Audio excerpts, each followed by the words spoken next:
Ini ngejawab dengan ketus banget, cuek kayak, "Ngapain nyari ibu kamu ke sini? Kan aku udah putus sama ibu kamu dari lama." Hai Bes, balik lagi sama aku, Sandra Kirana di cerita kecil-kecilan.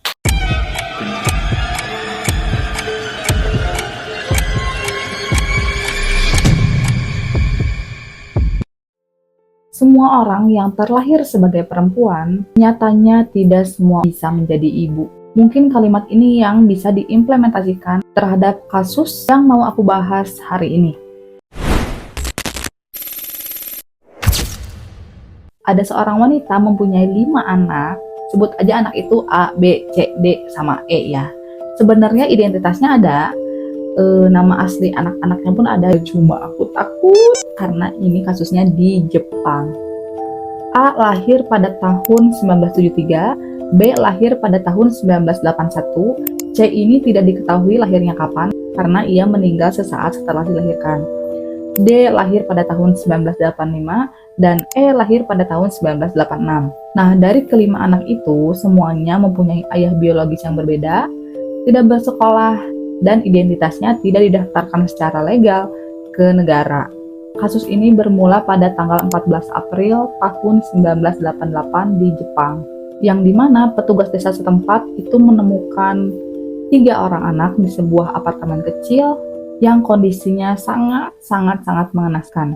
Yang ketemu itu anak A, B, dan D.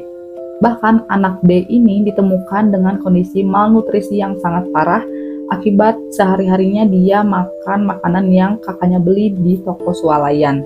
Dan anak D itu buru-buru dilarikan ke rumah sakit untuk mendapatkan penanganan medis yang tepat. Nah, kenapa sih mereka bisa kayak gitu? Jadi nih Bes, suatu pagi, ini A, anak pertama anak sulung, ini bangun dari tidurnya. Terus pas dia lihat, di meja itu ada tumpukan uang senilai 50.000 yuan dan secari kertas yang bertuliskan, "Nah, ibu pergi sebentar," katanya gitu.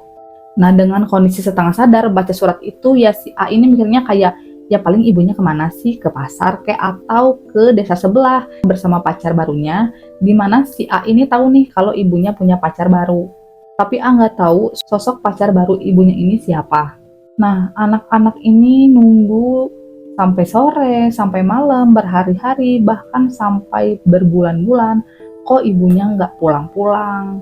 Akhirnya si A, anak pertama ini, berperan menggantikan sang ibu untuk mengurus adik-adiknya, memasak, mengerjakan pekerjaan rumah, dan dipaksa untuk menjadi dewasa sebelum waktunya.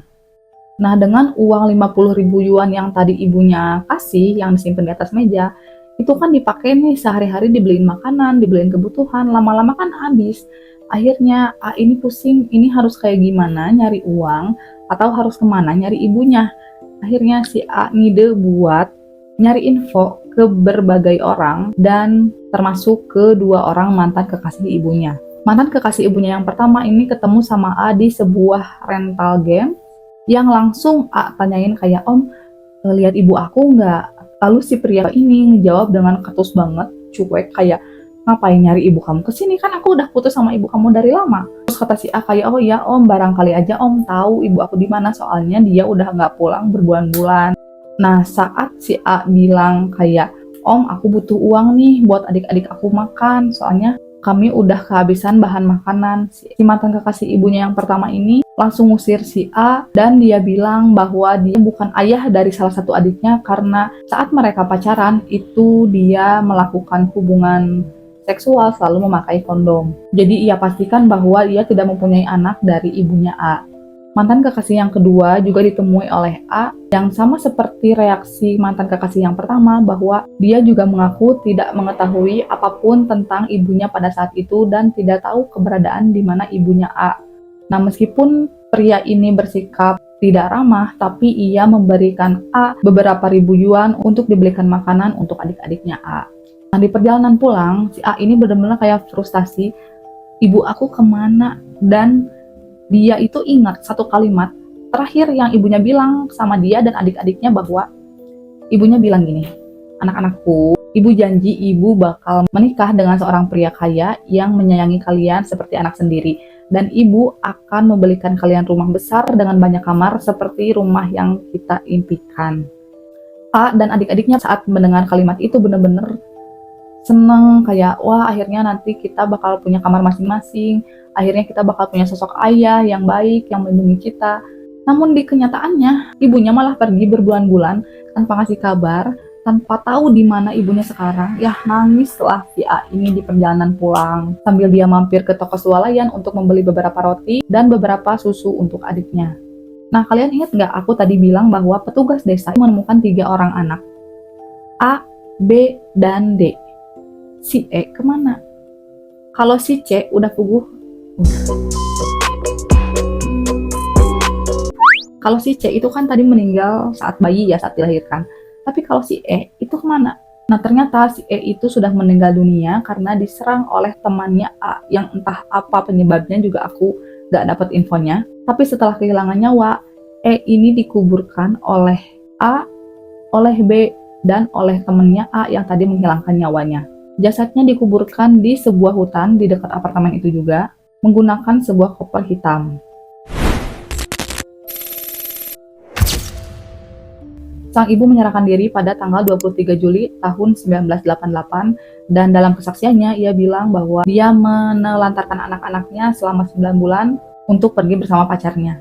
Dan sang ibu dijatuhi hukuman 3 tahun dengan masa percobaan 4 tahun, dan si A anak sulungnya itu juga didakwa dengan kasus penelantaran jenazah yang ia lakukan terhadap adiknya E, namun dengan banyak pertimbangan juga mentalnya A, akhirnya A ini dititipkan di fasilitas kesehatan.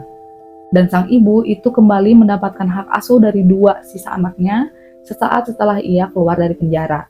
Nah itu tadi kisah tragis dan menyayat hati tentang penelantaran anak, yang bisa dibilang kayak aduh kok tega banget ibu menelantarkan keempat anaknya di apartemen kecil dengan uang yang segitu doang, dia pergi sama pacarnya gitu, kok ada kepikiran.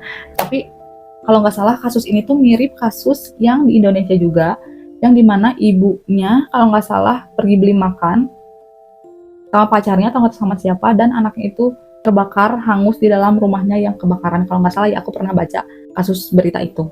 Semoga kita para ibu bisa menjaga amanah yang dititipkan di rahim kita, meskipun siang jadi semala karena anak tantrum, ibunya ikut tantrum, tapi kalau malam kita nangis-nangis sedih minta maaf sama anak, ya kan gitu kan ngaku. Komen di bawah untuk diskusiin cerita tadi, juga rekomendasiin aku tentang hal menarik apa yang harus aku bahas di video selanjutnya. Jangan lupa klik tombol subscribe, juga lonceng. Sampai jumpa di cerita selanjutnya. Bye bestie.